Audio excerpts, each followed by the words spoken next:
ನಮ್ಮಲ್ಲಿ ಈಗಾಗಲೇ ಮರಳು ಟೆಂಡರ್ ಆದರೂ ಕೂಡ ಇನ್ನೂ ಅವರಿಗೆ ಪರ್ಮಿಷನ್ಗಳು ಸಿಕ್ಕಿಲ್ಲ. ಆದರೆ ಇಲ್ಲಿ ಇಲ್ಲೀಗಲ್ಲಾಗಿ ಸಾಕಷ್ಟು ಮರಳು ಹೊರಗೆ ಹೋಗಕತ್ತದ. ಅದನ್ನು ನಾನು ಯಾವತ್ತೂ ಅಕ್ರಮ ಮರಳು ಗಣಿಗಾರಿಕೆ ಇರಲಿ, ಅಕ್ರಮ ಚಟುವಟಿಕೆಗಳನ್ನು ನಾನು ಸಾರಾಸಗಟವಾಗಿ ಅದನ್ನು ನಾನು ವಿರೋಧಿಸ್ಕೊಂಡು ಬಂದೀನಿ.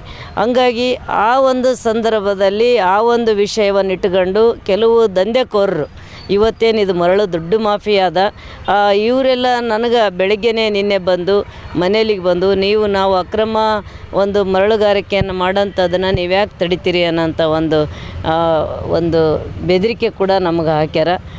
ಯಾಕಂದರೆ ನಾನು ಈ ವಿಷಯವನ್ನು ನನಗೆ ಹೇಳೋದಕ್ಕೆ ಭಾಳ ಬೇಸರ ಆಗ್ತದೆ. ಯಾಕಂದರೆ ಭಾಳ ಸಲ ಇಂಥವೆಲ್ಲ ಘಟನೆ ನಡೆದಾಗ ದೇವದುರ್ಗ ಶಾಸಕರದ್ದು ಏನಪ್ಪ ಗತಿ ಅನ್ನೋಂಥದ್ದು ಆಗಬಾರ್ದು ಅಂತೇಳಿ ಇದನ್ನು ನಾನು ಸಮರ್ಪಕವಾಗಿ ನಮ್ಮ ಮುಖಂಡರು, ನಮ್ಮ ದೇವದುರ್ಗ ಕ್ಷೇತ್ರದ ಜನರ ಒಂದು ಧೈರ್ಯದಿಂದ ನಾನು ಎದುರಿಸ್ಕೊಂಡು ಬಂದೀನಿ. ಆದರೂ ಕೂಡ ನಿನ್ನೆ ಏಕಾಏಕಿ ಒಬ್ಬರು ಶಾಸಕರ ಮನೆಗೆ ನುಗ್ತರ ಬೆಳಗ್ಗೆನೇ ಅಮಾವಾಸ್ಯೆ ದಿನ, ಅವತ್ತು ಯಾರು ಕಾರ್ಯಕರ್ತರು ಇರೋದಿಲ್ಲ, ಜನರು ಇರೋದಿಲ್ಲ ಅನ್ನೋಂಥ ಒಂದು ವಿಷಯವನ್ನು ಅವ್ರು ತಿಳ್ಕೊಂಡು, ಅದು ನಾವು ಪೊಲೀಸ್ ಕಾಲೋನಿಯಲ್ಲೇ ನಮ್ಮ ಮನೆ ಇರೋದ್ರಿಂದ ಅದು ಬಂದದ್ದು, ಅದನ್ನು ವಿರೋಧಿಸಿ ಇವತ್ತು ನಾವೇನು ಅಧಿಕಾರಿಗಳಿಗೆ ದೂರು ಕೊಟ್ಟಿವಿ. ಅವರು ಇದ್ರ ಬಗ್ಗೆ ತನಿಖೆ ಮಾಡ್ತೀವಿ ಅಂತ ಕೂಡ ಹೇಳ್ಯಾರ. ಆದರೆ ನಮ್ಮ ಮುಖಂಡರು ಆ ಒಂದು ವಿಷಯವನ್ನು, ಆ ಪ್ರಕರಣದ ವಿರುದ್ಧವಾಗಿ ಎಲ್ಲ ನಮ್ಮಲ್ಲಿ ಇವತ್ತು ಕೇಸ್ ಬುಕ್ ಮಾಡ್ಯಾರ. ಅದನ್ನು ತನಿಖೆ ಮಾಡ್ತೀವಿ ಅಂತ ಕೂಡ ಅವ್ರು ಹೇಳ್ಯಾರ. ಹೇಳಿದ್ನಲ್ಲ ಸರ್, ಒಬ್ಬರು MLA ಮಹಿಳಾ ಶಾಸಕರು ಇರ್ತೀವಿ ಅಂತಂದು ಹೇಳಿ ಇವತ್ತು 307 ಪ್ರಕರಣ ಎದುರಿಸಿದಂಥ ಒಬ್ಬ ವ್ಯಕ್ತಿ ಗುಂಡ ಇವತ್ತು ಒಬ್ಬ ಹೋರಾಟಗಾರನ ಎತ್ತಿ ಹಾಕ್ಕೊಂಡೋಗಿ ಒಂದಲ್ಲಿ ಒಡೆದು ಬಡಿದು ಮಾಡಿದ್ದು ಎಲ್ಲ ವೀಡಿಯೋಗಳಲ್ಲಿ ಶ್ರೀನಿವಾಸ ನಾಯ್ಕನಂತ ಒಬ್ಬ ವ್ಯಕ್ತಿ ಮಾಡಿದ್ದು ನೀವೆಲ್ಲ ನೋಡಿರಿ.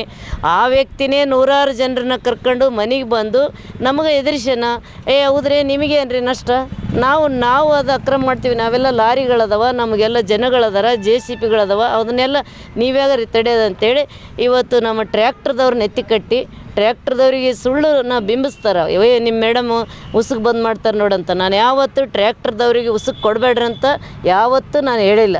ನಾನು ಟ್ರ್ಯಾಕ್ಟರ್ದವ್ರಿಗೆ ಉಸುಕು ಕೊಡ್ರಿ, ಟ್ರ್ಯಾಕ್ಟರ್ ರೈತರಿಗೆ ಒಂದು ಕೆಲಸ ಕೊಡ್ರಿ, ಅವರಿಗೆ ರಾಯಲ್ಟಿ ಕೊಡ್ರಿ ಅಂತೇಳಿ ಹೊರತಾಗಿ ಇವರು ಪ್ರಚೋದನೆ ಮಾಡಿ ಇವತ್ತು ಬಂದು ಇಲ್ಲ ನಿಮ್ಮ MLA ಅವರು ಈ ಥರ ಬಂದ್ ಮಾಡ್ತಾರೆ ನೋಡ್ರಿ ಅಂತೇಳಿ ಗುಂಪು ಕಟ್ಕೊಂಡು ಬಂದದ್ದಾದ. ಅದನ್ನು ತನಿಖೆ ರೂಪದಲ್ಲಿ ಪೊಲೀಸರು ಅದನ್ನು ಮುಂದಿನ ದಿನಗಳಲ್ಲಿ ಅವ್ರು ಯಾವ ರೀತಿ ಕ್ರಮ ತಗೊಂತಾರ ನಾವು ನೋಡ್ತೀವಿ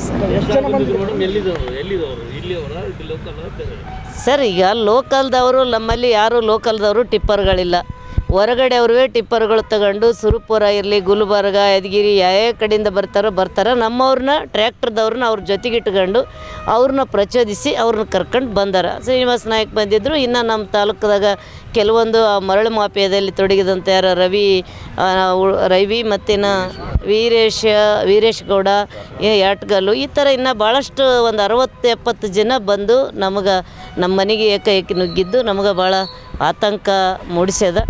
ಈ ವಿಷಯಕ್ಕೆ ಸಂಬಂಧಪಟ್ಟಂಗೆ ನಾವು ಇವತ್ತು ಪೊಲೀಸ್ ವರಿಷ್ಠಾಧಿಕಾರಿಗಳಿಗೆ ತಿಳಿಸಿವಿ.